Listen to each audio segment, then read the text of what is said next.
Shall we begin?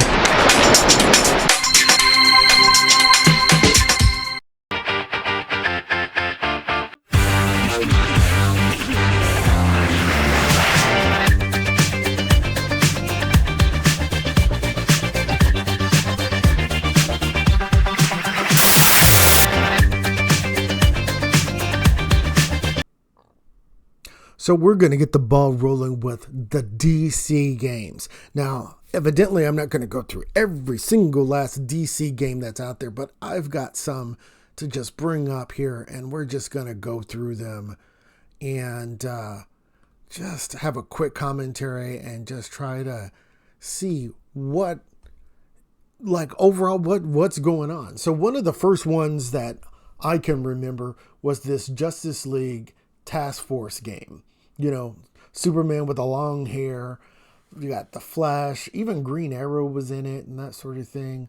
Let's bring up a screenshot here of what it looks like. There's Wonder Woman fighting Green Arrow and that sort of thing. And yeah, it was during the era, I believe this is during the era of Street Fighter and all the fighting game craze, because it was set up that way. But what I do remember is that no one that I knew actually owned this game. I knew that a lot of people rented the game from like Blockbuster or something like that. But if you notice, there's no like super meter and you just do your special moves and that's kind of it. There's Cheetah, and I believe that character is Despero or something like that. So that's one of those games. Then we've got games like Justice League Heroes, which I barely knew about, but I didn't know anybody owning that. There's this one right here, Superman Shadow of the Apocalypse, what had like a cel-shaded look. Not bad, but is not bad as far as the graphics, but the gameplay just, repetitive and things like that that a lot of people didn't really talk about. Then we have this game right here, Teen Titans, which I'm a fan of. I'm a huge Teen Titans fan, comic book wise, animation wise, and even just merchandise. I really love the Teen Titans, but this game really just dropped the ball. I think it was just built for kids or something like that. But overall, it still even just lacked, you know what I mean? It was like a beat 'em up kind of game, like Final Fight or Streets of Rage or something like that, and it really just didn't deliver on that. Then when you have weird games like this, Aquaman, Battle for Atlantis on GameCube, why? Aquaman, out of all the people, right? And this is not Jason Momoa, by the way. You do get different Aquaman to unlock, including the one where he loses his arm and has that little hook for an arm and with a long hair and that sort of thing. So there's that. Then we have, of course, as always, another Superman game. The interesting thing about this Superman game is that it was only for Xbox. And it's Man of Steel. It's not the one that Henry Cavill is, but although, I don't know. But it's for the original Xbox, not Xbox 360, and it's done by Atari. So just overpowered. Your only weakness is, kryptonite. Yeah, that sort of thing. Next up, I'm a huge fan of Young Justice. I love a lot of the characters and storyline. It did get a little weird as the series went on, but overall, there's Aqualad, Superboy, Artemis, Miss Martian, so forth and so on. Another beat 'em up type of game, kind of in the same realm as Teen Titans, but once again failed. And while I'm bringing these up, nobody that I have known, and I've lived in 3 different cities and states, you know what I mean? And nobody I know, even some DC fans, have bought these games, or they bought them and returned them and never spoke of them again. They get excited and then nothing happens. So you got Catwoman here with Halle Berry. Why, right? And DC, they were trying. They were trying to diversify. Here's Constantine, which I'm a fan of. I'm a fan of his character. I'm a fan of his live action movie with Keanu Reeves and that sort of thing. And it just didn't work out. It was for PC or whatever. But yeah, there was a game for him, believe it or not.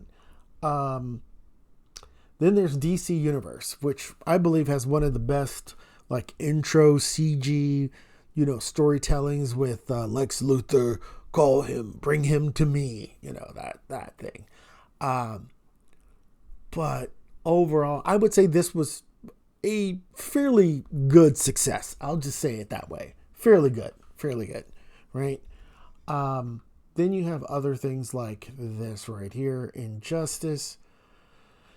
And this is where we get started in the DC that I do not like, where I believe that DC stands for Depression Comics.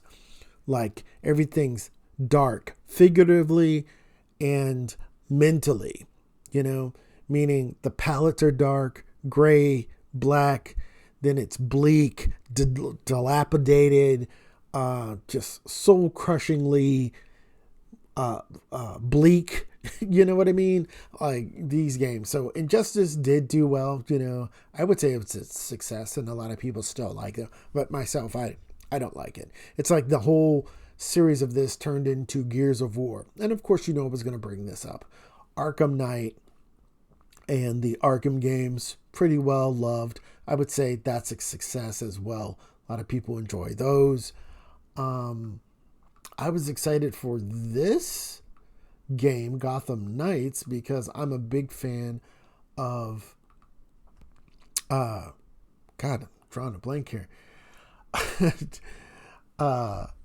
Robin here, and it was not well received. I was disappointed myself. Not that I'm the biggest DC fan, which I'm not.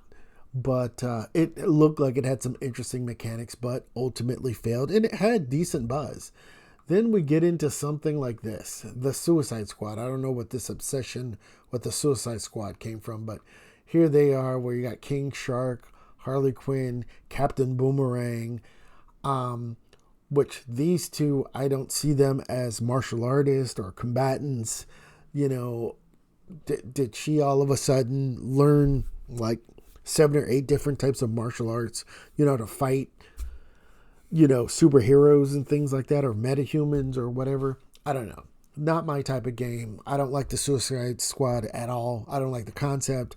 I don't like the ideas. I just don't like it. So it didn't do well anyway.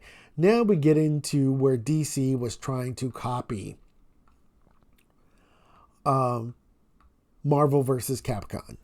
And they did Mortal Kombat versus the DC Universe.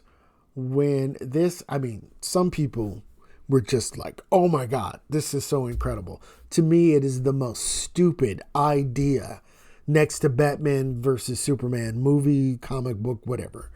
But both of those concepts to me are stupid. One reason why is that their two universes just do not mix. You got Mortal Kombat, which is just a gorehound's paradise, right? If you like gore, not horror, but just straight up gore, and you want to see the insides of humans all the time. If you're practicing to be a surgeon or or anything like that, you'll get to see lots of parts of human anatomy. Then you got things like Batman and Superman who don't kill, but I guess they kill now. I guess Batman kills now. Anyway. There's that. Never played it because I'm not the biggest Mortal Kombat fan. Not really. And, of course, DC. So, yeah. But it was a success. What else did they copy? Well, they did this thing, Multiverses? Which is kind of also like a crossover, with their DC properties. Things like that. I do like the art style. But it does remind me a little bit of Disney Infinity, if you remember that. And they tried to do that too with Lego Dimensions. They had their own, Marvel had their Disney games and they did theirs. And it still had the Warner Brothers, because there you have Lord of the Rings and other things mixed in there. So there's that. And then let's see, what is this right here? Oh, this is DC Battle Arena, which is still in the same vein of like trying to do the whole like superhero squad that's on Marvel as well as the Disney Infinity thing. And the last kind of DC game that I believe is out as of right now that's been announced, it's a mobile game. I forgot to tell you, the last two games I brought up is a mobile game. Is this one right here, DC Worlds Collide. It's a mobile game, and I believe it's a turn-based kind of action game, and nobody is talking about these games. I don't know what it is about DC executions, but I believe it has to deal with the heroes themselves, their power sets, their villains, and the storylines. Marvel's just better overall, to me, for some reason, in executing those a little bit better, in some cases, superiorly better than DC.